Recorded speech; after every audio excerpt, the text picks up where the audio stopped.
Um, so I wanted to ask you about that because some of the stuff is a little bit grim. And of course, our children who are alive today in 2019 America are living through some relatively grim history. But you know, you're never going full on present the full horror of war exactly, but you don't completely shy away from it either. I mean, they come across the slight spoiler, the hanging body of someone who sang to them back at the orphanage, and so there is that grimness. How were you able to counterbalance that and keep the narrative mostly fun? Because it is mostly fun, middle grade adventure, but still stay true to that the grimness of history. Yeah, no, I mean that's exactly the challenge of the whole series for me.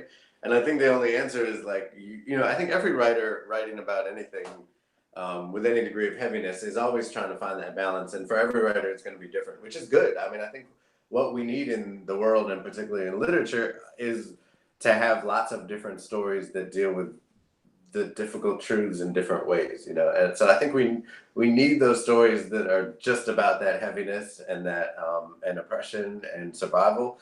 But that can't be the only narrative that we weave about history and about particularly about histories of color, because then that becomes the singular narrative.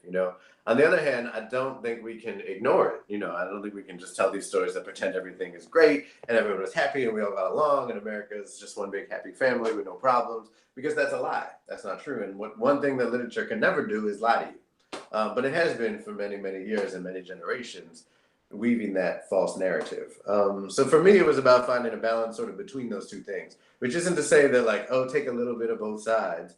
It's more to say, how do we weave a fun adventure story and still tell some difficult truths about the world, because that's what people had to live through, but not get stuck on those moments and but still make them matter and give them importance. That was really a question that I asked myself: is how to do that, and not tell a lie, not sugarcoat it, and not, but also not traumatize the reader, which doesn't do anybody any good either. And so the best way I can tell you that I found is that I kept asking myself that question, and I continue to throughout the process of writing the series, is that it's always about constantly checking in, both with myself, with my beta readers, and trying to make sure that I'm hitting that balance right. And that's just like that's going to be different for every writer. That's also going to be different for every reader. And there's certainly going to be people that feel like it's too much or it's not enough. And I recognize that. I think that's part of why we need a multiplicity of books dealing with history honestly out there, and we haven't had that yet. So I think of Dactyl Hill as part of that continuum, of telling an honest and fun story at the same time as best as we can. But a lot of that does come in, like, I think, honoring the challenges that the kids are up against, not just letting it all slide away. So while the story is very fast paced and things move quickly and there's a lot of adventure and excitement, they also still deal with the real world consequences of, for instance, what it means to shoot somebody, what it means to be involved in a gunfight, or, be involved in a moment of historical relevance. Like, it's not all fun and games, and it's not all like, yeah, we did it. There's really heavy stuff that entails, and that's stuff that you have to deal with long after the echoes of all that gunfire have died down. Um, and there are still light moments amidst that, and people find ways to have victories and to get through and be friends, and be human beings.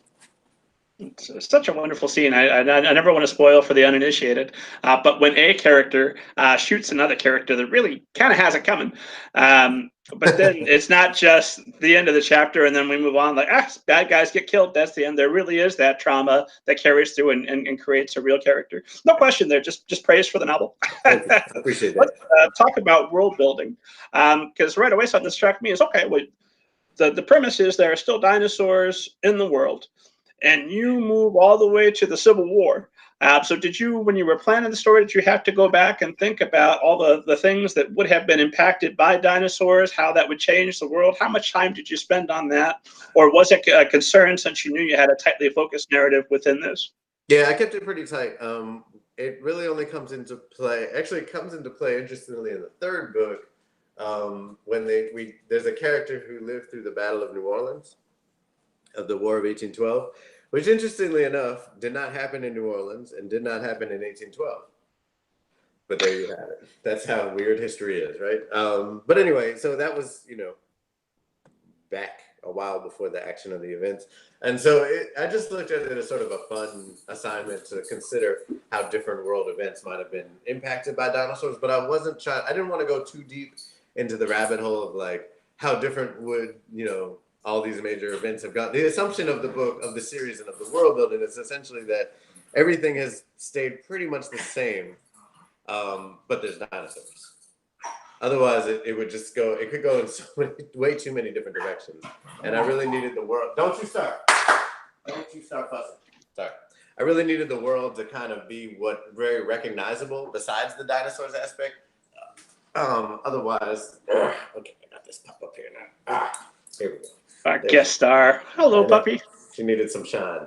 I wanted the world to be very recognizable, in part because I knew there was this major fantastical element coming in, and to ground it as much as possible in the elements that feel real was really going to matter, so that the dinosaur stuff would be more believable. Of course, that also opens up the possibility for potential future novels that are sort of related, but not really, where you can go to all kinds of periods in history and give us more history and more dinosaurs. Are there plans to do that, or is it just an open door Not at this moment? specifically, but you never know.